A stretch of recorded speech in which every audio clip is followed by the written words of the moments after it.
Tere tulemast taas kord, 2. august juba 46. Tehnovaade ja mina olen Marko. Mina olen Kristo ja Eigo on ikka veel puhkusel. Ikka veel, just läks. Ta on seal pikalt. Ilmselt küll, jah.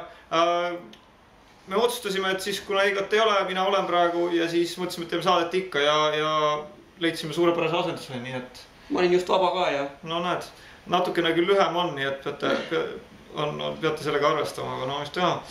Aga sa tuled meie juurde ühe hea sõbraga, millest me Võtsin kaasa. Võtsid sõbra kaasa, räägime sellest natuke hiljem. Aga alustame praegu ühe toreda teenusega, mille me netist avastasime.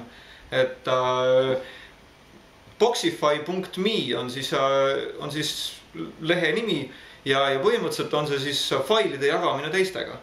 Et mis teeb asja eriliseks on see, et seal ei ole vaja mitte mingisuguse kasutaja tegemist või midagi sihukest naljakat ei ole, eks ju? Jah, ta on hästi lihtne ja selline, et paistis sihuke sale ja kiiresti toimib. Täpselt, et kõik, mis teha on vaja, on see, et vajutada siin nuppu, et tahan faile jagada. Need failid seal niimoodi ilusti tulevad esile kohe koos nimede ja mis tüüpi failiga on. Ja siis on neid faili võimalik niimoodi jagada, et põhimõtteliselt lihtsalt saadad teisele selle lingi, mis sealt see failile tuleb ja tema saab sealt alla laadida.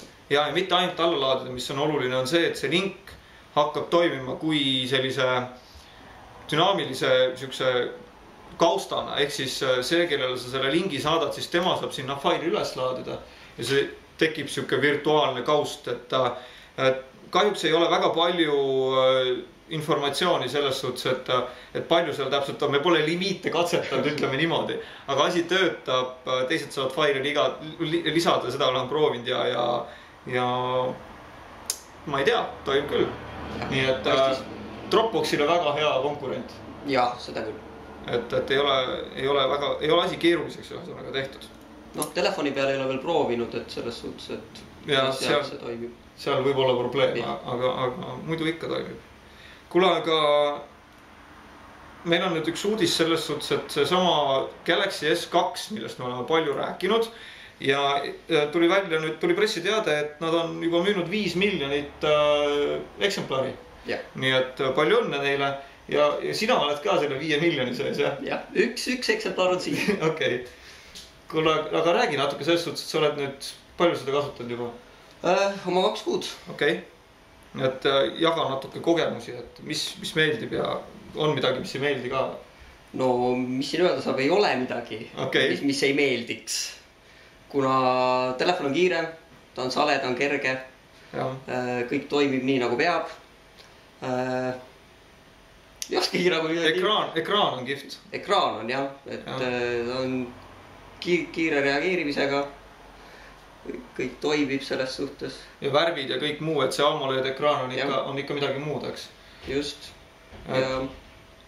Ja säästlik on ka ekraan. Kusjuures minu jaoks oli kõige suurem üllatus see, et see on nüüd 2-tuumaline protsessor 1,2 GHz, ehk siis ta on väga võimas.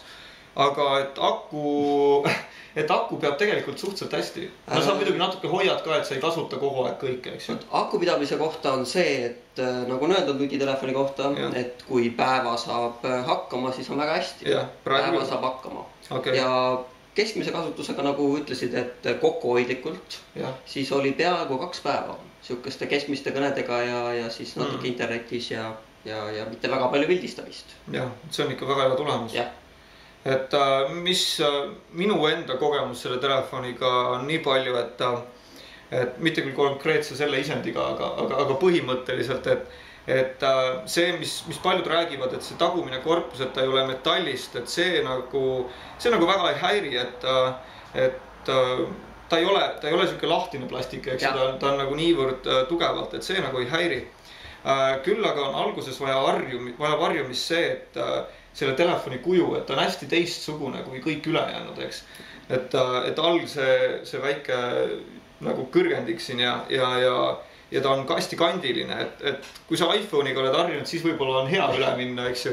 Aga mul võttis natukene aega, et ma olen nagu nende jumaramate HTC-dega harjunud, et sellest võttis aega. Ja üks asi näitaks võib-olla seda, et ta näeb kohe teistmoodi välja võrreldes teisi Androide vaadates, et see on siis need Samsungi enda lisad siin, et kui esimesel Galaxy'l me kurtsime, et nad on halva töö teinud, siis siin on see töö märksa parem ja märksa kiirem. Küll üks asi on, mis mulle ei meeldi, on nende erinevate widgetite või nende töölaual toimivate nende miniprogrammide valik, et nad tekivad niimoodi alla äärde ja niimoodi libistades, eks ju. Et see oli minu arust natuke kohmaks, aga see on niivõrd pisikene asi kogu selle telefoni juures, et igal juhul soovitame, jah. Seda küll. Et sa ei ole kahetsenud nagu. Ei ole kahetsenud. Esimese nutitelefonina on päris hea valik või? Seda küll. Proovige järgi, andke teada, kuidas meeldib. Ühest asjast räägiks, kes on harjunud meid nägema, siis tavaliselt on meil siin selja taga üks vana Philipsi telekas, aga täna on meil märksa huvitavam asi siin selja taga. Oldi nii lahked ja anti meile testimiseks LG LED monitor, aga mitte ainult, vaid tegemist on 3D monitoriga. 3D pilte me teile siit ei näita, kuna meil pole kaamerat, mis suudaks sellist asja salvestada, aga tegemist 3D monitoriga ja kuna see alles jõudis põhimõtteliselt natuke enne salvestamist meieni, siis me pole nagu väga jõudnud seda proovida, aga esimene muljed, et YouTube'i 3D videosid proovisime. Ja, et mõned, mis olid korralikumalt tehtud videod, need passid väga ilusti. Et ei olnud probleemi. Ja reageeris. Kõik tundus olevat, jah. Et tegelikult on ju oma nagu näitajate poolest on igati korralik kuvar, et 2 millisekundit oli vist, eks ju. Ei, ta oli 5 millisekundit. 5. No sellegi poolest 5 ei ole ka üldse hull tegelikult. Selle 23 oli 20 võib olla küll, on ju. Ja mis siis veel oskame öelda? Üks asi veel, mis LG puhul üldse teeb nende 3D tehnoloogia erilisemaks on see, et nad ei kasuta neid suuri neid patareidega või akkudega prille. Et on siis olemas aktiivne ja passiivne 3D. Et see on nüüd tegemist siis passiivse 3D-ga. Ja selle eelis on see, et sa ei pea neid prille kuidagi nagu sünkroniseerima telekaga ja sa saad nagu nii-öelda ringi vaadata natukene, et sa ei pea olema niimoodi sirgelt, et ei kaota ära või midagi sellist. Et kui te kinno lähete järgmine kord, siis proovige, siin keskel on üks siuke kolmnurk, kui te näpu sinna paned, siis kaob 3D efekt ära, et põhimõtteliselt samamoodi toimivad ka need aktiivsed need. Miinuspool sellel on see, et küll nad on sertifitseeritud Full HD peale, siis mina seda ei kutsuks Full HD-ks kahjuks. Kuna tegelikkuses jõuab mõlemasse silma 720p, et kogu see pind ise on Full HD, aga kuna see on passiivne, ehk siis ta poolitatakse põhimõtteliselt, et pool pilti nii-öelda jõuab sulle ühte silma, pool teise, et tavalist asju saab siin kõiki Full HD peal ja tegelikult mängib siin Full HD 3D ka, lihtsalt sinu silmani ei jõua päris täpselt see, mis on aktiivsega. Aga praeguse tehnoloogia juures mina ütleks, et passiivne on parem, kuna ta on natukene kiirem, tal ei ole nii palju värisemist ja ja sa saad vabamalt ringi liikuda, et sa ei ole nii aheldatud sinna oma nendesse piiridesse, täpselt sinna õigesse keskele teleka. Just see kindel ased, mis telekat vaadata. Täpselt. Et miks ma tahaks lamaskulda siin diivani peal vaadata rahulikult, eks? Ühe külje peal ja siis teise peal, jah. Kui meil on esimene külaline ja siis meil oli üks külaline veel, siis meil on veel üks külaline.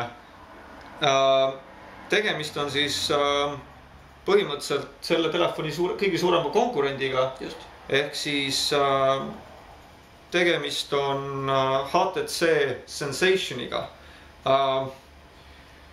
Suurepärane HTC toodang, et oma kvaliteedis selles suhtes ei oska kohe üldse midagi halba öelda. On siis tegemist kõrgema resolutsiooniga ekraaniga, kui on praegused mudelid olnud. Ma peast ei ütle igaks juhuks, aga see oli 940 korda mingi number. Küll me selle paneme sinna ekraani peale selleks hetkeks, kui on õige hetk. Aga kasutab siis LCD tehnoloogiat, mitte AMOLED-i.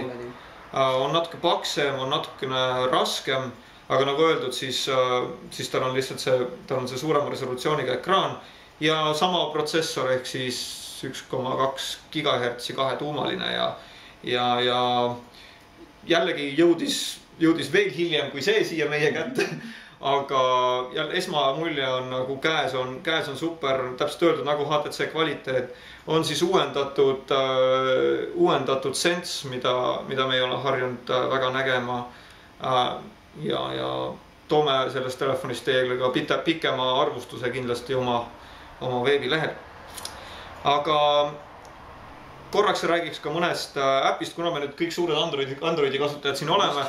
Me palume vabandust kõigi Apple'i kasutajate ees, et meil lihtsalt endal ei ole neid tooteid niimoodi, et kui te tunnete, et on mõni hea äpp, mis jääb kajastamata, siis kindlasti kirjutage ja andke meile sellest teada ja me uurime järgi. Aga räägiks korra ühest asjast, mille mina leidsin ja tegu on sellise asjaga nagu TubeMate. Töötab põhimõtteliselt kõikide Androidi telefonide peal, et seal suuri piiranguid ei olnud. Ja asi on äärmiselt lihtne. Mitte midagi erilist ei ole, et lähed, nagu natuke nimest võib arvata, siis on YouTube'i downloadimisega tegemist. Ehk siis minnes avades äpi, näete üks toredat lehekülge, saate samamoodi surfata YouTube'is ringi peaaegu nagu selle äpiga, nagu tavalise YouTube'i äpiga, aga lihtsalt on teil siis võimalik seal vajutada ja see omale alla tõmmata. Ja mis tore on see, et on võimalik kuni Full HD-ni neid asju alla laadida, et väga kõrge kvaliteediga. Pisikeste seadmete peal muidugi seda ei ole mõtet teha, aga suurematega kindlasti, et tahvelarvuti omanikud siis eriti. Jookske selle äpi poole. TubeMate on selle asja nimi. Kuule, aga ma tahan tänada sind, Kristo, et sa selle aja võtsid ja asendasid siin. Selle tühja koha täitsin. Selle tühja koha, et nii palju nukker oleks siin üksi olnud olla. Jah, oleksid endaga rääkinud. Ja, siis oleks mind veel imelikumalt vaadatud. Aga kus meid leida võib? Kust siis ikka? Tehnovaade.eu. Täpselt nii. Facebookis on. YouTube'is oleme, Twitteris oleme, nagu öeldud, Google Plussis ärge meid veel lisage, küll meil on seal mingisugune asi olemas, aga me ei tee seal midagi, et see ei ole ametlik paik hetkel. Ja nagu ikka, saade@tehnovaade.eu on aadress, kuhu kirjutada võite ja kõik iPhone'i omanikud eriti ootame teid. Selles korras kõik. Tšau! Nägemist!